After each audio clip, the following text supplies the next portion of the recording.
Hello everybody and welcome. In this video I'm going to show you how to fix when one earbud isn't working on your Jabra Elite 10. You have to start by put your earbuds to the charging case. And now these earbuds are disconnected from your phone. So after that just remove it and it will reconnect to your phone. After that, check it, maybe it fixes your problem. If it doesn't, we should perform a hard reset. So, put both of the earbuds to the charging case.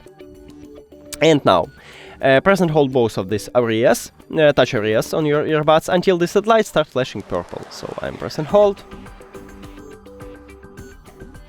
And here we go, we have it.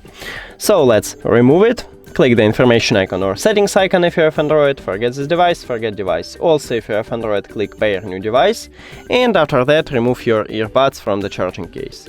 It should enter to prank mode automatically, and we can see it at the device list, so just click on it.